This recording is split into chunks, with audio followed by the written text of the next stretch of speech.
Yes. Well, she says, congratulations. This is fantastic what you did.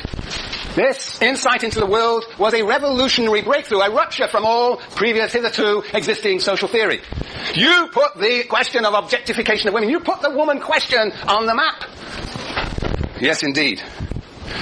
But what you failed to anticipate was the very consequences of your own writing that led to the possibility that you did not foresee, namely a women's movement, namely the possibility of consciousness raising.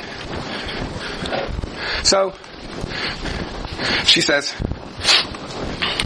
to de Beauvoir, not only that, but that consciousness raising is not going to come from independent women, as you say. It's going to come from within women themselves, and it came from within women themselves. The problem with you, de Beauvoir, she says, is that you thought that somehow being an independent woman means you escape sexual objectification, but sexual objectification is everywhere. You think that by stopping to sleep with Jean-Paul Sartre, you are now free. No. Sexual objectification is everywhere. Sexual objectification is everywhere. Yes. And finally, Patricia Hill Collins. She says to Beauvoir and McKinnon, you people, you stop struggling amongst one another. You should think more broadly. Both of you have these particularistic perspectives, narrow perspectives.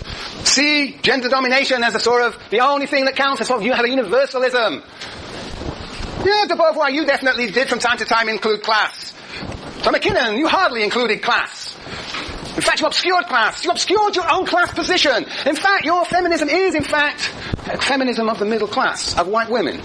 It has that sort of abstract character to it. Whereas a true feminism must recognize the multiplicity of dominations. That is that gender domination does not exist by itself, but goes along with race and class. And those who are multiply oppressed, poor black women, have indeed the greatest insight in the world. So you're wrong, de Beauvoir, to think that somehow independent women have this privileged insight. Well, yes, perhaps there is a certain privilege in that outsider within position. But what you don't understand is that women in concrete situations, particularly when they are most marginalized and exploited and dominated, also have insights in the world. You miss that because you have never been part of that world like I have been. And the same with McKinnon, missed the concreteness of multiple oppression. And didn't understand how actually consciousness raising is part and parcel of the daily lives of poor African American women. And so she says, we can actually take those experiences, and with those experiences we can build a more universalistic sociology. McKinnon, you have no answers to what we're going to do with the canon with Marx and Weber and Durkheim. Are we just going to put them in the rubbish bin? Well, I suggest we do not put them in the rubbish bin, but we rebuild them, reconstitute them, allowing for the multiple experiences that they silenced. Yes. So that's it. That's where we are. I did it in 20 minutes. Must have been. Okay, are there any burning questions? Anna? Collins' response to canon on male theories? Yes, Collins' view is, when you read the article, she is concerned not to dismiss the Marx, the Weber and the Durkheim, the existing canon, but to rebuild it and to incorporate within it the lived experiences of communities that are silenced in that canonical theory. To reconstruct it. Okay. Yes, Jane. That makes it sound like McKinnon invalidates Marxists and other theories, but does she really... Well, it's not clear what McKinnon actually has to say about Marx and Weber and Durkheim. She's not really particularly concerned with Marx and Weber and Durkheim. As men, she presents them as theorists who project their personal location into their theory. And of course, the absence of gender is a manifestation of that. But beyond that, that's what she says. But if you actually look at her text, it is riven with Marxism. The argument I have had with your GSIs was, how riven with Marxism the text is. It's very much embedded in the way she thinks.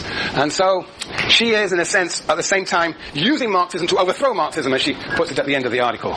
And you can assess how successful she is in that regard. Yes, okay, right, what else have I got to do? I've got to say goodbye to you, haven't I? Okay. Yes. Well, there's always a party. Yes, and always review sessions. Yeah, what am I to say? Look, it's been, how many? 57 lectures. That's a long time. I never think I'll make it to the end. I never believe I have done. Yes, I think I only got 10 minutes to go. Yeah. Look, this has been actually, for me, it's been a spectacular class. I wish this room, I could see the people at the back more clearly so that we could have a little bit more engagement, but it has been terrific. We have transcended spatial constraints. We have had a lot of discussion, and I think that you have become wonderful theorists, and that now you are on a platform and you can float into the ether with theories embedded in your mind and body. And as I said at the beginning of this course, that I hoped you would go away with the idea that you can take these various theorists, they give you different lenses on the world, and that you'll be able to carry them forward wherever you go and see the world in different ways, and most importantly, see the possibilities of other possibilities, see the possibilities of alternatives. That the world does not have to be the way it is. It's not natural, inevitable, eternal, that we be subjugated in the way that we are. That there are possible alternatives, and that's what sociology continually will offer you, a critique of the present and the idea of the possibility of alternatives, of thinking of how institutions could operate differently. And I think, one of the most wonderful things about this class has been, this semester, the Living Theory blog. And I think that it's given me all sorts of new ideas about how one can actually teach theory. Your imagination, it turns out, your sociological imagination is much richer than mine, and I think one way to build this course into something even better would be to actually work with your imagination through the sorts of things that you've been putting up on this Living Theory blog. And of course, last semester that was an amazing semester, and we have a permanent record of the semester in the papers that you wrote, and I'm hoping to see some of the papers you wrote this semester on your various institutions, all of which show that these dead white guys can come alive. They can come alive in the way we understand the world, or all the problems that they present, they can come alive in the way they understand the world through your skillful analysis. Yes. So, well, obviously, this class would be a disaster, or would not work at all if it were not for your graduate student instructors.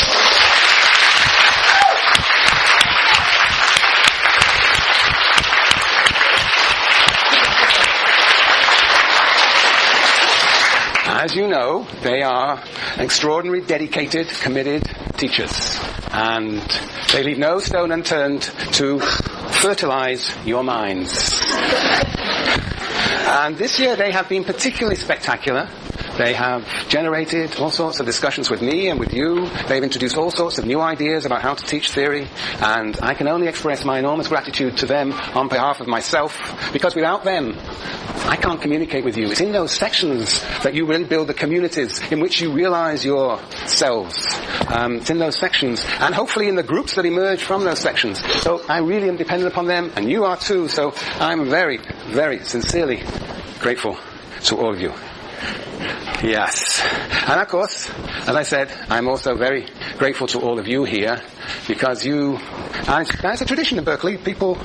Students are work prepared. I mean, if I were among the audience here, I wouldn't open my mouth. Believe me, I wouldn't dare open my mouth. But, what is always so amazing, and has been so amazing, is your willingness to participate. I've been teaching this since 1977. That's before your parents were born. And, if you were not to enter into discussion with me, this would be hell. This would be absolute hell. And it's really amazing how willing you are to do that. I'm always impressed how the respect you show one another, the tolerance, the laughter. It's very important that you laugh from time to time. Your willingness to let me off the hook from time to time, reminding me when the class is over, I've got 3 more minutes. You've been absolutely terrific, and it's been a wonderful experience for me. And if there are people who still have not had enough theory, then there's always another semester. We'll soon make it compulsory. No, don't panic. Yes. So I wish you all the best. I will see many of you. You want to say something, Jamie Lou? In my peroration here? Yes? How many names? Well, I don't know. How many names do you think I know? 4. Yeah, I was counting. I actually hit a record this year. I had about 60 names. Now look.